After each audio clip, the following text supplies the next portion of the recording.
This is Money Moves on VSiN, the Sports Betting Network. What up? Welcome in another wonderful edition of Money Moves. Jonathan Von Tobel with you for the next 2 hours today. We've got a lot to get to. A jam-packed day, much like I hope your plate was yesterday for Thanksgiving. Hope it was a good one. We will not waste any more time, though, because we got to get right to it. So let's get started, as we usually do, with the Rundown. It's time for the top headlines and topics of the day. This is the Rundown. Fortunately, a lot of great folks joined us yesterday. We got a few more here today. Mike Palm in his usual spot, the VP of Operations here at Circa and the D and Golden Gate, get his thoughts on the holiday that passed. Iowa Hawkeyes in action. We'll talk about that game, as well as the game tonight, this afternoon, between the Philadelphia Eagles, Chicago Bears, and more. Will Hill will also be with us. Will's usually with us on a Friday. Get his best bets for the weekend. Got a lot of great topics to hit with Will. And one big question that I'm dying to ask, and we'll tell you what that is when he joins us. And Zach Cohen, one of our senior editors here at the Vegas Stats and Information Network. We have a full card in the association, NBA Cup action, and more. We'll talk to Zach about all of that, get some best bets on the card coming up. We also have, there's so much going on, not just football, but as we're talking to Zach Cohen about it, hoops. We have a lot of college basketball. Right now, we're watching UConn take on Illinois, all of the NBA action, some good college games tonight that we'll discuss, and a little bit more, as well as it's a Black Friday. Come on now. What does that mean? Football. Black Friday football is where we start our day today. And I will say, a lot of people make a big deal about working on holidays. I'm very pro after the holiday is over, getting the day off. Today would be the day, if you're going to get the day off, to have it. But nonetheless, this is where we're going to start. We have a bunch of games in action in college football. I don't think any are as important as the Egg Bowl, where we are at the break in Mississippi. Ole Miss leads 21-10 over Mississippi State.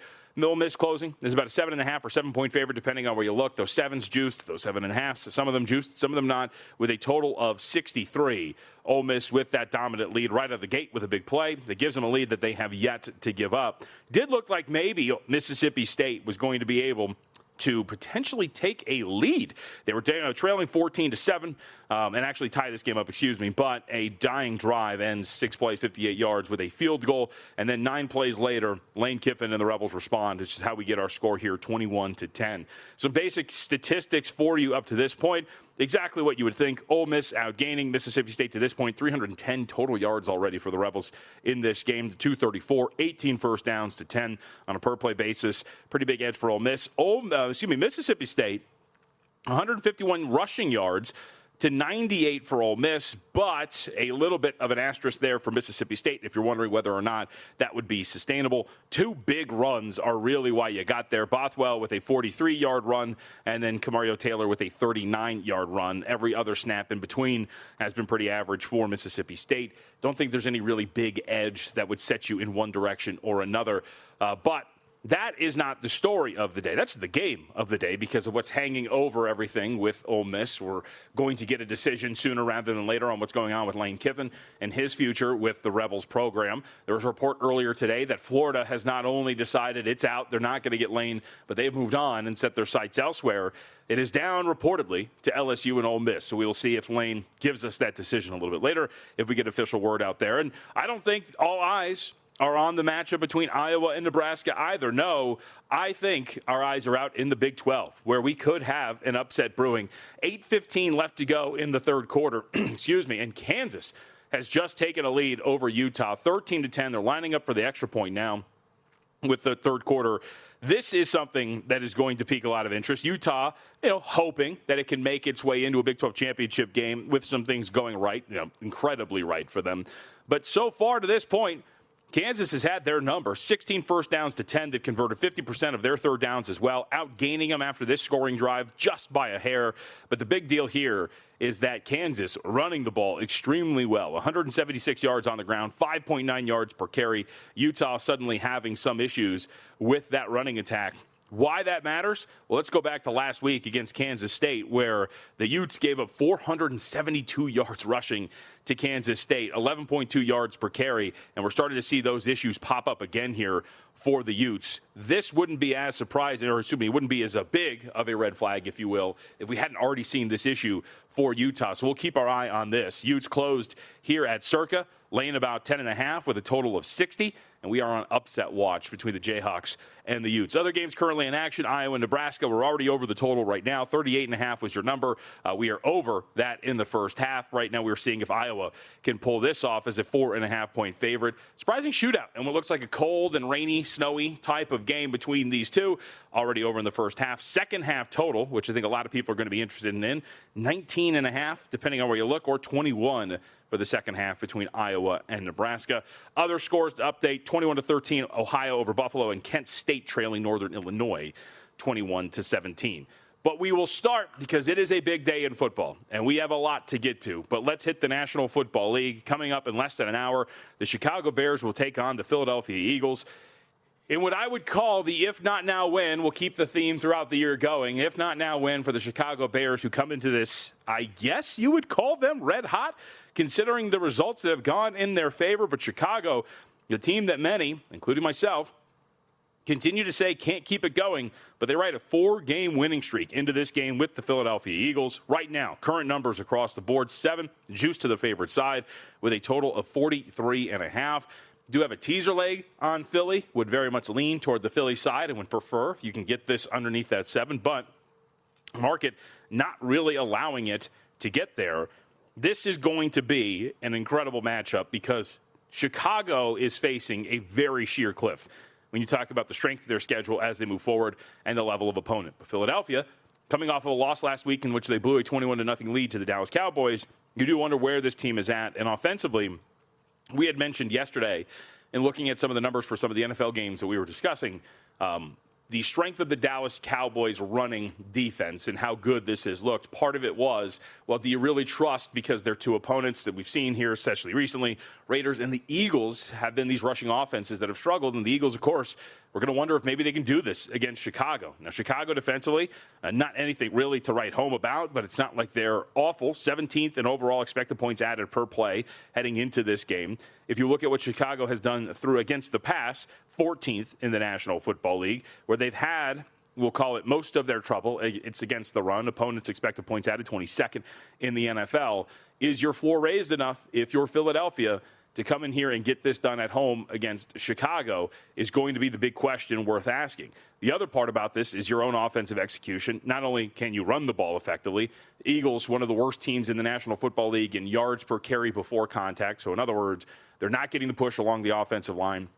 They're not getting what they need to operate the way they did last year, generating explosive plays and operating at that level. The other, though, is what your passing attack looks like as you enter this game against a pretty middling average passing defense that is getting some support. But for Jalen Hurts, we're looking at you. Last time out against Dallas, fine across the board, 7.4 yards per attempt on 43 dropbacks, 1 touchdown, no interceptions, no turnover-worthy plays. And in fact, he has not committed a turnover-worthy play since week 6 against the New York Giants. But in between has been a bunch of average, mundane, boring performances that haven't really raised the floor or the ceiling of his team. In fact, the game that they just had against Dallas for Jalen Hurts, it broke a 2-game stretch in which he had completed fewer than 60% of his passes. And so now here he goes to take on the Bears, who are getting 2 key bodies back in this secondary. Can you actually get something done on offense? An offense that has been wildly disappointing up to this point. And some of the metrics would bear that out to an extent for Philadelphia. 14th in overall expected points added per play, but specifically, as we know what this team's strength should be, 21st on the ground. Barkley has not done much, obviously, and now we look at Philadelphia, Sirianni, the questions about the play callers and whether or not they can get here. And I'll invoke something from last night. You know, I do have Philly in a teaser getting them down through to 1. There's part of me that thinks that this is something like the Baltimore Ravens. You know, the market was staunchly sitting at 7 yesterday for Baltimore against Cincinnati. There was really this belief that Baltimore should be priced like that. In fact, the 2 weeks prior to Baltimore's loss last night to Cincinnati, there had been some stubbornness in the betting market, and I think I was part of that too. It added them to win the AFC, that this team should be priced where we thought they should be at the beginning of the year. And yet Baltimore never really gets close to covering that number against the Cincinnati Bengals. And we kind of get that proof that maybe we're just a little too high on this team, and that there is, and there tends to be, some stubbornness in the betting market with the way we power rate some of the best teams in the NFL. This might be it for Philadelphia, too. You failed to do it last week against Dallas, and now here you are laying a key number against the Chicago Bears. Maybe you're just an overvalued team that isn't as good as we expect you to be or think that you are. But on the flip side, it's going to be really interesting to see Caleb Williams go up against a defense that I do think is legitimate. One of the reasons why I like Philadelphia so much, the addition, of course, during the trade deadline, but overall a unit that's been very good. And you could argue that Caleb Williams getting away with a little bit of murder, especially over the last few weeks. No touchdowns in the performance against Minnesota, a game they barely get out of there.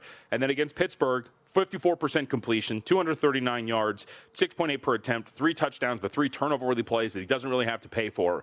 If you're going to put the ball in danger against Philadelphia, you're going to pay for it. And you talk about stretches in which you have not completed more than 60% of your passes. The last time Caleb Williams did that was Week 8 against the Baltimore Ravens. So we have yet to see this efficient passing attack really take shape, and it's been relatively mundane for Caleb Williams as well. Less than 6.1 yards per, less than 7.1 yards per attempt each of his last 3 starts. It's been a pretty muted performance from this passing attack for Chicago. So there's a lot of questions. And I don't think you really feel that you're entirely confident in either side. But we'll ask Mike Palm about that. We'll ask Will Hill about that as we get closer. We'll have kickoff at noon. We'll keep track of that as we did throughout the program yesterday when we were watching Packers and Lions. We're back on the field between Mississippi State and Ole Miss in the Egg Bowl. Mississippi State already in field goal range with a 2nd and 8 coming up right now. On the other side, Mike Palm, VP of Operations, joins us. Talk a little Thanksgiving, talk turkey, if you will, and see what he's got both later tonight and what he thinks of the second half for Iowa and more. So don't go anywhere. Mike Palm joins us next here on Money Moves.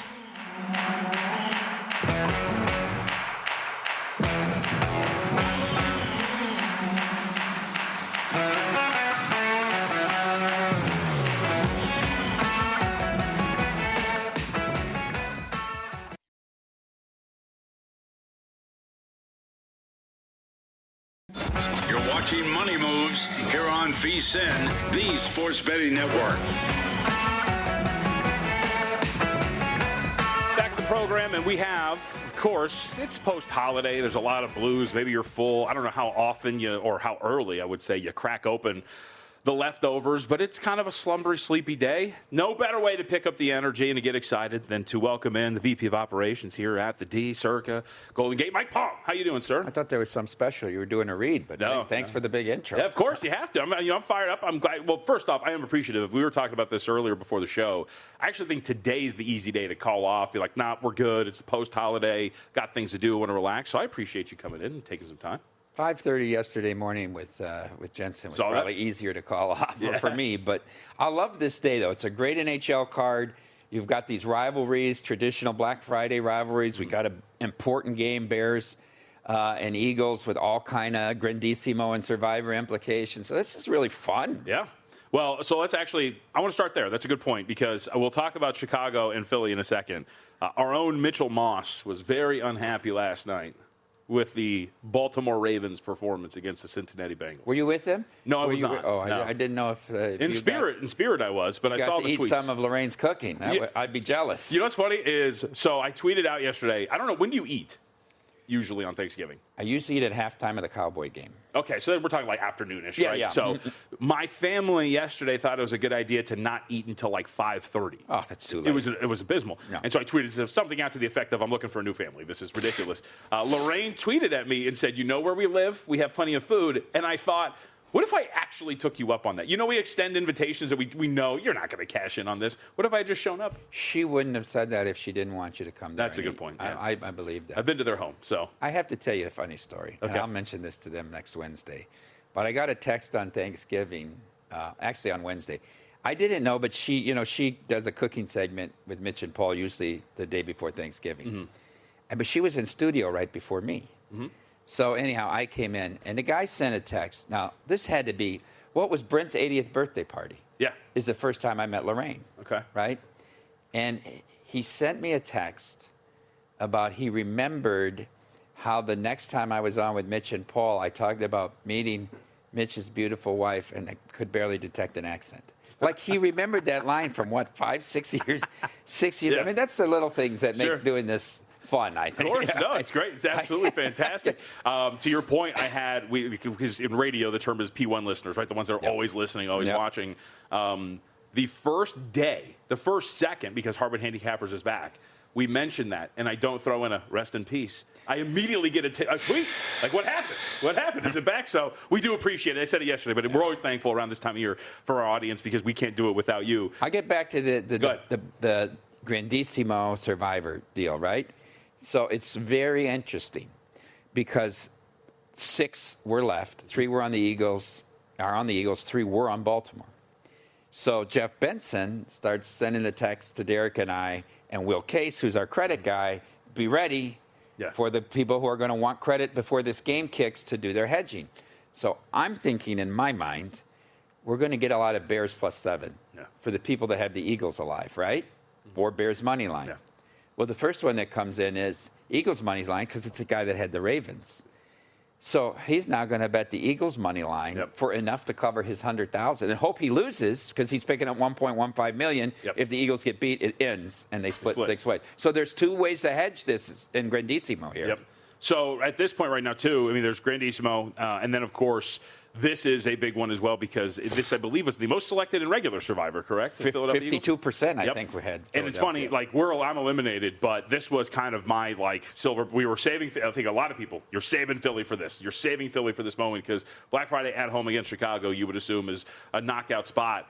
I don't know. They just blew a 21-0 lead to Dallas, and they look very flimsy. Yeah, but you saved them for here. Of course. My argument against Kansas City was, they play also twice, the Thanksgiving and Christmas.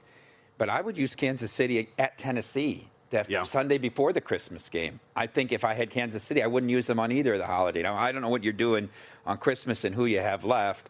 I probably wouldn't have had Baltimore left along the way here, right? So I couldn't have got myself into that trouble. Yeah, I think it makes this Sunday interesting, too. I mean, Sunday, with all these prime games, on Thursday, today, Sunday's kind of ugly. I know many people don't have Seattle left, but they're going to beat Minnesota by 50 points. I'm exaggerating, but Minnesota's got offensive line issues. They're not going to get to hold up against that pass rush. They're going to play Brosmer. He's faking now the concussion thing. He's going to lie about that like he lied about the ankle. I'm talking about KOC. Now we're going to say he's got the whole rest of the year. Brosmer's going to play. It's all going to be dink, dunk, dink, and dunk from Brosmer, right? Bet him over completions, more over sacks, and they're just going to kill. They're going to kill the Vikings, in my opinion. If I had Seattle, I would love to, this would be the week. Seattle, outside of last week, because that was a tough trip, right? You play the Rams, you lose a close one, then you have to go all the way to Tennessee to play the Titans. You let them get some garbage time touchdowns late, whatever, you don't really care. But usually, I use that to set up this point, they crush these bad teams. They do. They have crushed these bad teams. And they were lining up to kick a field goal to beat the Rams, too, with a kid that's a good kicker, Myers, and he's short. And that's with 4 Darnold interceptions. I thought they were winning that game early in the 4th before he threw that interception. So Seattle's good. I just don't trust Darnold when it comes to the lights start to shine bright in the playoffs. Do you like anything else in the NFL since we're on the topic? No, not really. I'm going to tell you what I'm really excited about, John, is I'm excited about, in an hour from now, Colorado at Minnesota. Okay. Jesper Wallstedt, the Wall of St. Paul, has been incredible in goal as Gustafson backup. He's 5-0 in November, 3 shutouts, a goals against a .99, a save percentage of 97. I want to see him against this unbelievable Colorado team. You got to take a little shot at Minnesota at home, plus 165. Oh, and by the way, John, it's only the 8th time in NHL history that teams on winning streaks of 6 or more meet. Really? Yes. I feel like that should have happened. I got that from John Davis, by the way. Yeah? I feel like that's one of those things that I wouldn't be surprised that hasn't happened more. Yeah. Given the way that these teams, you can go on runs over the course of long seasons all the time. It's tough to have those long win streaks, though. All right, Colorado, Minnesota. Looking forward to that. That's going to be 12:37 p.m. Out here on the West Coast. All right, let's hit college really quickly. We're watching the Egg Bowl. First off, it's the question on everybody's mind. I think we'll find out later today. Lane Kiffin goes where? I can't read his mind. I think he's crazy to leave Mississippi. Yeah? You're at a place where you're going to meet and exceed the fan base's expectations. You can make your life there, raise your daughters. You've got delusional fan bases at Florida and at LSU, right? At LSU, if you don't win a national title in your first 4 years, you're garbage because 3 coaches did that. And Florida still thinks they got Steve Spurrier or Urban Meyer. Those are the only 2 guys that have ever won there. Yep. Galen Hall, a little bit. I just think those are bad situations. Obviously, Missouri is worried about Drinkwitz going to one of those two because they just paid him $10 million a year for 6 years. Are you kidding me? It's wild. And Clark Lee just got extended, although we don't know the terms of the deal. I haven't seen him yet. So everybody's worried about these 2 job openings. It's wild to the point. So we got the news the other day. We haven't talked about it, but so Jim Mora goes to Colorado State, and a lot of people were shocked. But to your point about what we're talking about with Drinkwitz, it is if you actually follow some of these programs, how much money they actually have and what they could shell out for some of these guys to either entice what looks like a big upset for Mora or Drinkwitz give them $10 million a year just not to go anywhere. It's incredible. I'm going to throw this out, and I said this to a few people, and they looked at me like I'm crazy. Would it be out of the realm of possibility for one of these schools to look at Chip Kelly? I don't think so. I don't think so either. No. I mean, the guy's no kids. He can go wherever he wants to go. Yep. I mean, I don't think he'll get a pro job. I think there was too much knocking of him in Philadelphia. I mean, Shady McCoy takes a shot at him every week. Yep. But I don't know if I don't take a shot with this guy with the college program. He called the plays on Ohio State's winning team last year, right? So I think that his name is in the mix. I would think so, too. I mean, the UCLA stint didn't really go well. At the end of that, I don't even think he wanted to be there. No. So I think when you give him somewhere that he wants to go, and by the way, I also don't really buy, I don't know about you, I'd say the Raiders doing some alleged damage control on the way out, saying that he couldn't even get plays in on time. Come on. Right, exactly. That's the worst roster in the NFL. The Titans have more talent than the Raiders do. I would agree. But they tried to improve themselves, I guess. They thought they had a window, and they really didn't. All right, really quick, before we get you out of here, I am curious because you do track college basketball as well. We mentioned we're watching UConn, up by 14, by the way, in the second half, 7:31 left to go. What have you made of Feast Week? Do you have anything later today? It is a somewhat scant slate. I don't. I'm amazed at this Big Ten so far. Yeah. You're not even talking about Purdue, who's undefeated. There's 8 undefeated teams.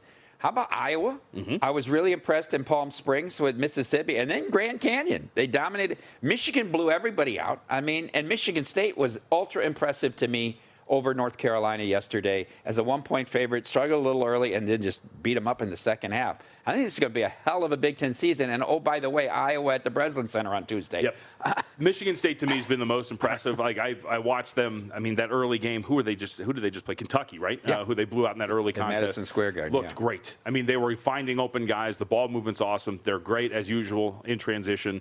And Peja Stojakovic's kid is pretty good here for Illinois. He's got 1 loss. And, by the way, they're kind of carving into this right now. It's only a 12-point game between them and UConn. So I'm very much looking forward to the Big Ten season and college basketball as a whole. Mike, we appreciate it as always. Again, I will say to you, I know I texted you, but happy Thanksgiving. I am very thankful. We appreciate everything you've done for us. So thanks to you and to always absent Stormy as well. That's right. Never here. She has a good idea for a segment with you, and I was like, well, you got to be here. You got to show up. At some point. All right, we'll come back. Will Hill's going to join us next.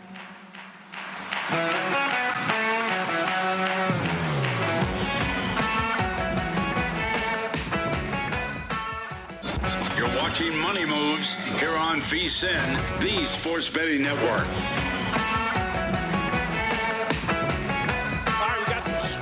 Going down here in the world of sports. A couple of updates for you before we head out to the Progressive Guest Line to welcome in Will Hill. First off, in the Egg Bowl, 3rd and 6 coming up for Mississippi State. They trail by 11 here in this contest, and we're going to get a scramble for a first down and a little bit more as Mississippi State extends out their drive. Kansas throwing the 4s up as a pretty decent-sized underdog of 10.5, 11 points. They're up 14-10 heading into the final quarter of play and moving the ball there. And this is likely not going to happen, but Illinois is trying to get back into this thing. It is 66-56. UConn up on top in college hoops out there at Madison Square Garden. We head out to that neck of the woods. I assume that's where he usually resides. He could be somewhere for the holidays. Will Hill is with us here on the Progressive Guest Line. Will, thank you very much. Appreciate it. Happy Thanksgiving. How was the holiday for you as a man with many offspring? It was great. Was working a little bit. Worked Thursday night. And Wednesday night with Matt. As you know, anytime you get a chance to work with Matt Humans, you have so much to be thankful for. So it was good. The games, talk about betting. And I know football here, it's all football, and rightfully so. At DraftKings, and I'm trying not to be annoying about this, but at DraftKings JVT, you can still get plus 950 on our OKC Thunder to break the record. I'm obsessed with this bet. I still think it's mispriced. I can't wait to see how this plays out. Yeah, it has to be. I mean, I'm with you. I think you sent us, was it Kelly that you sent to as well, or whoever it was, but the net rating. The injuries, too, we shouldn't even forget. So Jalen Williams is coming back today. Aaron Gordon's going to miss some time for the Denver Nuggets. They're already missing Christian Brown, really like their biggest threat to not getting there. This team is going to rip off. I mean, when's the next time they lose is the real question. Yeah. Not even will they break the record. I know. I was worried about that the other night with Minnesota, but they were able to. It was a tie game. Yep. A couple minutes left. They were up 10 and went back and forth. Typical NBA game, but they won that. And you look at the next few games, handful of games. It's the NBA. Anything can happen. But outside of that caveat, it's Suns and Jazz and Blazers. There's some winnable games. I think there's a Warriors game. Who knows if Steph will be there? Mm-hmm. And, I sent you that with the net rating, but that was also the Cleaning the Glass win projections. And that was last Friday, I think, or Saturday. And Cleaning the Glass, which is sort of like the basketball version of Fangraphs, had them at like 74.2 wins. I'm sure it's ticked up a little bit from there. So it's not crazy to say they're going to break the record. Also, we're not 2-3 weeks into the season. These teams have played like 20 games. We're starting to quietly get to the point where we're at the quarter pole of this season so far. Yep. All right. Will Hill with us again, talking a little football. Let's talk about today. Don't know if you have anything here, but Chicago and Philadelphia. Bears catching 7 in this spot against the Eagles. Did you have any thoughts on what Chicago has in store on the road? I mean, Chicago is just a dead over team. Bad on defense, good on offense. The Eagles are very shaky on offense, good on defense. I feel like this is a day where Philly could break out. I mean, we all know the stats about Chicago, and they certainly are starting to feel like that Minnesota team from 3 years ago that just completely overperformed their metrics. I passed the game. I think Philly's a good teaser leg. I lean towards Philly on minus the 7, maybe a team total over, but not looking to play it. We'll probably just have Philly and some teasers here. Yep, I'm with you. I've got a couple of teasers tied to the Philadelphia Eagles. That's all I really felt comfortable playing here with the Eagles. I wouldn't be surprised if I get let down considering the way that they've played, but we will see. It's the, what is it, Jesse from Breaking Bad? You can't keep getting away with this, and that would be Chicago, of course. Not that they're mass murderers at this point. All right, little college football as well. Later today in college football, we do get a big one here that has some playoff implications, and that's not San Diego State, New Mexico, although I know you want to talk about that one. Texas A&M and Texas right now, Aggies laying 3 here at Circa with a total of 52.5. Any thoughts? Yeah, a little money on A&M to push it back towards the 3. I could only look towards Texas here. A&M, you can certainly poke holes in their schedule. They kind of feasted on the bottom of the SEC. Arch Manning for Texas has played much better. That's a very significant home field advantage, you would think, in a rivalry game. Even though Texas, probably a very outside chance that they would make the playoff. They would need so much to go right for them to get in. But motivation, you can't question at home in a rivalry game, getting the points. I like Texas here plus the 3. All right, I like it. We'll see if we can get. I'm going to maybe steal some of that. I had to bet something in that game, so I think Texas plus 3 makes a ton of sense. Anything else on the board today? And we got Georgia and Georgia Tech. They're laying a pretty big number out there in Atlanta, 16.5 for 17, total of 59.5 for. You done with the day outside of Texas A&M and Texas? Yeah, money pouring in on Georgia. That was 14 not that long ago. We're starting to get up to, like you said, 16.5, 17. I like the Georgia team total over, still around 37.5. That really hasn't budged. I just don't know how Georgia Tech gets stops. I know Georgia, they can be a little bit slow out of the gates here to start, but you look at this Georgia Tech defense. They're giving up 550, 600 yards to NC State and Boston College. Pitt ran them off the field early last week before they made a little bit of a run. They should have lost a few of these games as Georgia Tech. I just don't think they're that good. I don't think they're that good defensively. I don't love laying the points because they do profile well as a dog with their ability to just run the ball, shorten the game, things like that. But I got a feeling Georgia puts a big number on them today. All right, let's get to some ones that I know you've got. We'll start with the big one, Ohio State and Michigan. I think Ohio State wants to put it on Michigan if they can. The question is, can they? But you've got something else here. What are we doing with the big one? Yeah, it's amazing. This will be the first time since 2019 Ohio State has beaten them, which we can remember all these years where Michigan went a while without winning. Of course, they didn't play during COVID. I like under 21.5 in the first half. I just don't know the status of Tate and Smith. I don't know that anybody knows. The money has come in on Michigan, so maybe there's some thought that they don't play or they're limited. I think it's kind of a free roll because if those guys don't play or are limited, I got a great bet at under 21.5 in the first half. If those guys play, I still have the side I prefer at under 21.5. I just don't know. I mean, look, a stat we don't talk about because it's not an advanced stat. Ohio State's given up 7.4 points per game. I mean, that's pretty good. That's number 1 in the country. I don't know that Michigan has the passing game with Underwood and those receivers to really threaten them. I don't know that they can run the ball. Maybe some inclement weather here. So that 21.5 is obviously a key number. I like the under. I prefer that to the full game under just because, like, if it's a 10-point Ohio State lead, I don't want Michigan throwing the ball. You get pick sixes, the clock stops. You could somehow get some cheap points in the second half. So I much prefer that first half, especially big game, maybe a little nerves, a little bit of a feeling out process early. All right, Will Hill with us again on the Progressive Guest Line, going through his best bets for the weekend, college football, the NFL. Anything else in college football you like? I do like that Washington +7. Oregon, they beat a soft USC team that struggles on the road, and they beat Iowa. I still don't know how tested they are. That's a tough place to play. You probably got a pro quarterback in Damon Williams, a pro running back in Coleman, who I believe it looks like he's going to go here. Again, tough environment. You're getting the full 7. I do like Washington +7. And just from a fan standpoint, room for a little chaos here. I mean, it's been pretty chalky this year. We haven't had that week that just turns the college football landscape upside down. Maybe this is the week where we get 2 or 3 of these teams on the bubble, so to speak, get upset. And if you're going to have it, road chalk and rivalry games, pretty good formula for it. So maybe this is one where we get it. I like Washington getting the points, though. All right, let's go to the National Football League. You got a couple of plays here. None. We've tracked it all year long. I don't know what the record is. No head-to-heads here, but I'm interested in your thoughts here. Atlanta on the road against New York. They're a 2.5-point favorite, total of 39.5. What are you doing? Yeah, these NFL pregame sides have not been kind to me, but the Jets have been kind to me. They've done pretty well here this last month, believe it or not, against the spread. I think 3-0-1 against the spread. Probably should have covered that one push against the Patriots if you got the full 13. I just can't get over this stat. We are a day after Thanksgiving. It's Black Friday. They have not recorded an interception, the Jets have. They have recovered 18% of possible fumbles. They're due for one of these games, and due is a dangerous word in betting. We know that, but they're due for one of these games where they're just +2, +3 in turnovers. They jump on a couple fumbles. They maybe get an interception. Kirk Cousins on the road outdoors, maybe in some shakier weather. Maybe that's a good candidate to get it done.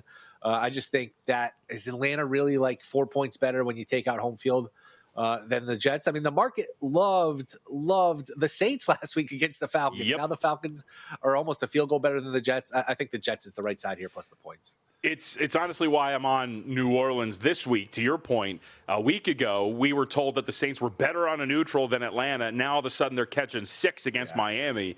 It's like the market can't really figure out what it wants to do with some of these teams, and Atlanta is among them, too. Will Hill with us. All right, let's get one more before we get you out of here. The hottest team in the NFL is the Tennessee Titans. They've covered 4 straight. What are we doing with them? Yeah, I don't want to just sit here and pick all of the good teams here with the Jets and the Titans. I don't mean to do that, but I will take the 6 with the Titans. They have played better, as you've mentioned. Ward has played better. Do we really trust Jacksonville and Trevor Lawrence, this team on the road, laying almost a touchdown? Division games later in the year tend to be closer later, too, as well.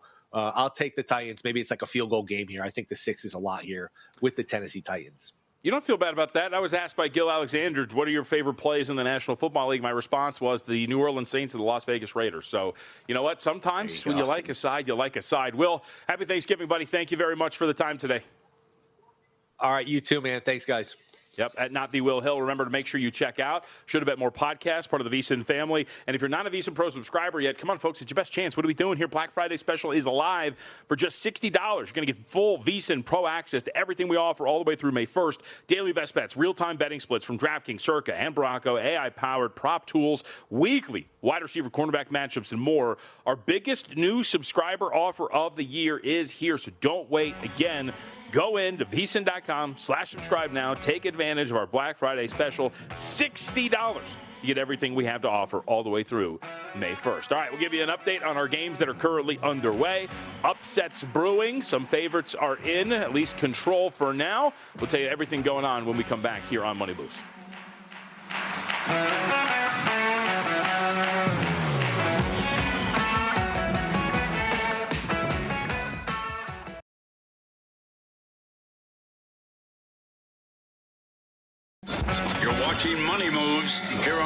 10, the Sports Betting Network. 15 minutes away from kickoff between Chicago and Philadelphia. We'll give you an update coming up in about 3 minutes. Some last-second line moves, some player prop previews, and more. But let's start with some games that are currently underway. Run through the scoreboard really quickly and tell you where we're at from a live betting standpoint. We'll start with the college football contest that we have underway. In I think everybody's really keeping an eye on this. Maybe I'm overblowing this. Maybe nobody really cares, but I think a lot of people do. The Egg Bowl, Mississippi State and Ole Miss.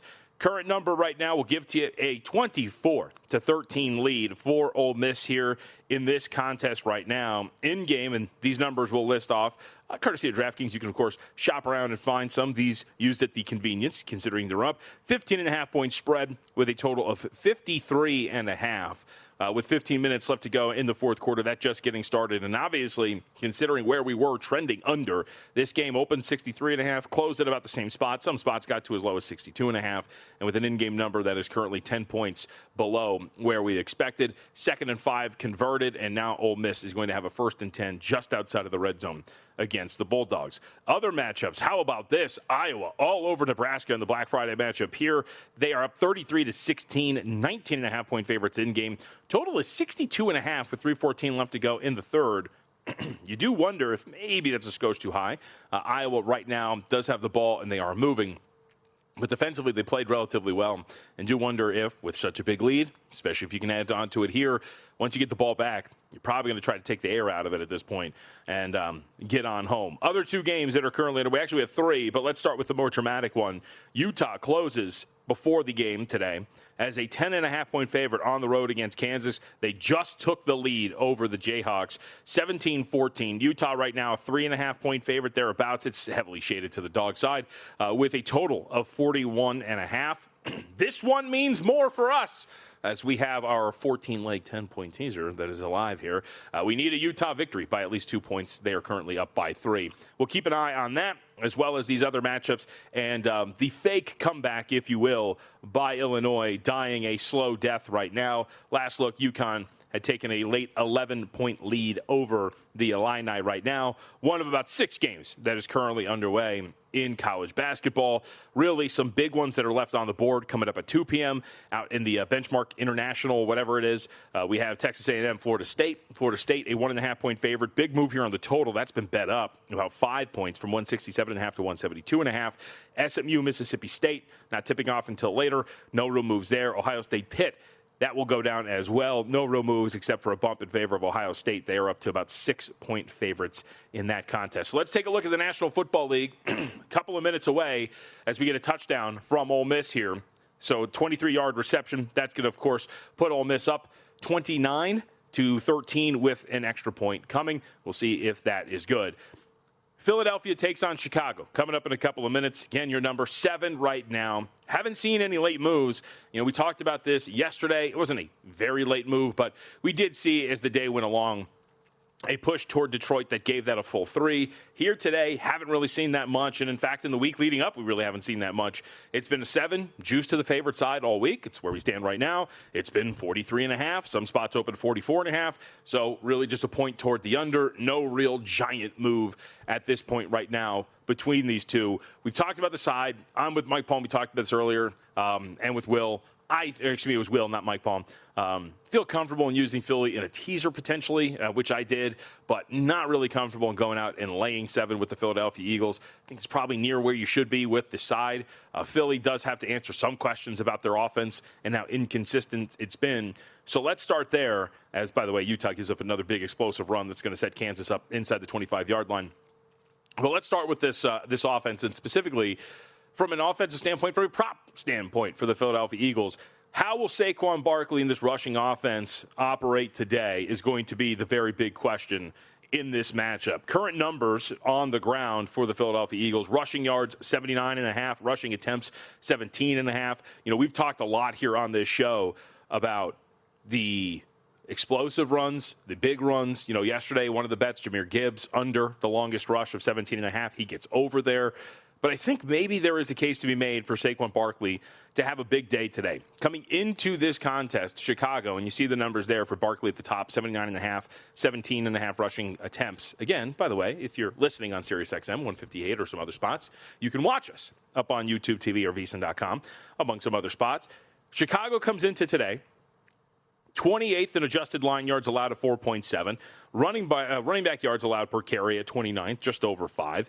If you look at some of the explosive numbers for Chicago defensively, that's where you really get into some of the red flags. 27th in open field yards per carry at 1.13. Second level yards per carry, just over 1.3. This has been a team that will give up some explosive runs. Generally, on a down-to-down basis, you will be able to run the ball against this team. If you want some more, like expected points added per rush, those types of metrics, Chicago checks in at 22nd. One would assume that your floor is raised here if you're Philadelphia with a rushing offense that has had its own issues in running the ball. If you flip this on its head and what we have seen from Philly to this point so far this season, there are some that have not been great if you're looking at some of the numbers. Adjusted line yards per carry for their offense, 30th in the National Football League. Running back yards per carry, 18th in the NFL.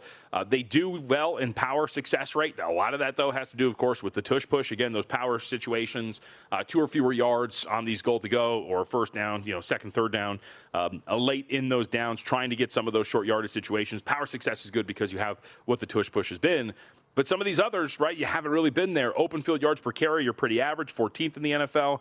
But they can generate some of these explosives. Barkley is still currently able to do it. You see the Opta AI projections there, a little bit lower on Barkley's numbers here. But I would say that not just looking at Barkley in terms of overall rushing yards and going over, but again, this season, for some reason, and I've just kind of really gotten into him a little bit more, and I think you can find some edges here or there, is playing some of these longest rushes. And that, to me, I think is the way to go with Saquon Barkley. If he's going to go over longest rush, pretty good shot that he's going to be able to go over this one in terms of rushing yards. But this is going to be something I think Barkley can actually accomplish here today for the longest rush. On the flip side, Caleb Williams props are actually pretty interesting here too. Some of the numbers for him, and we have a pretty good, if you like the Opta AIs, which you can find up at vsin.com with the projections there, a pretty big edge to the over, it would look like. DraftKings passing prop, about 206.5 here for Caleb Williams. The AI projection is at 230 at this point right now. By the way, I think we have a defensive touchdown potentially here for Utah, so here we go. Love it. Utah in the end zone, just like that. 23-14, 7:52 left to go in the fourth. How about this? I mean, now you're talking about a 10-point game potentially with an extra point. You could be now really sweating out a potential cover for Kansas after they've been inside of the number throughout this entire game. We'll get an update once the extra point is good.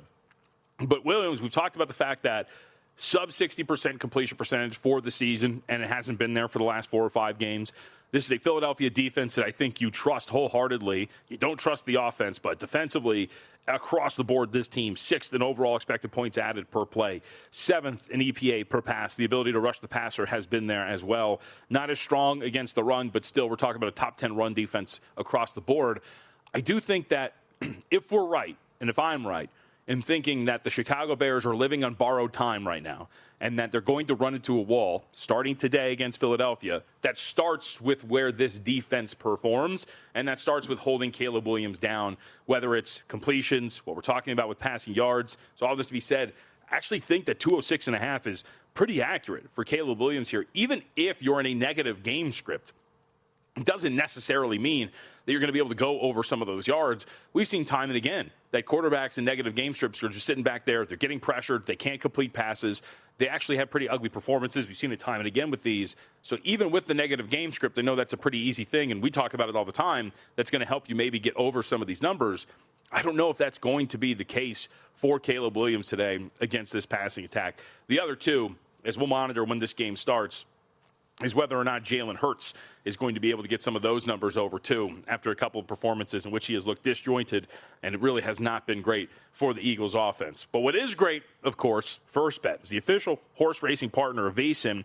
First Bet is built for bettors who demand more. First Bet isn't just about placing a bet, about helping bettors of all levels with proprietary AI handicapping tools that provide data-driven insights to help you make smarter bets. First Bet's in-app tools give you win, place, and show probabilities for each runner so you can quickly and easily identify good value plays and improve your ROI. And right now, you can take advantage of their limited time $250 sign-up bonus. To claim your bonus, use promo code VSIN250 when you sign up at the First Bet app or firstbet.com. Promo code is VSIN250. All right, a couple of updates for you before we get out of here into the second hour. 3rd and 4 for Iowa, and that is going to be, I believe that is going to be a catch right at the 1-yard line. So just like that, Iowa, again, moving this football. And, of course, we're monitoring what's happening in all these contests. Kansas, all of a sudden, on life support here. when they've been inside of a number the whole time. 7 minutes left to go. It's a 10.5-point spread. They're down by 10. All right, when we come back, we'll have kickoff of Bears and Eagles and a whole lot more. Don't go anywhere. It's Money Moves here on a Black Friday.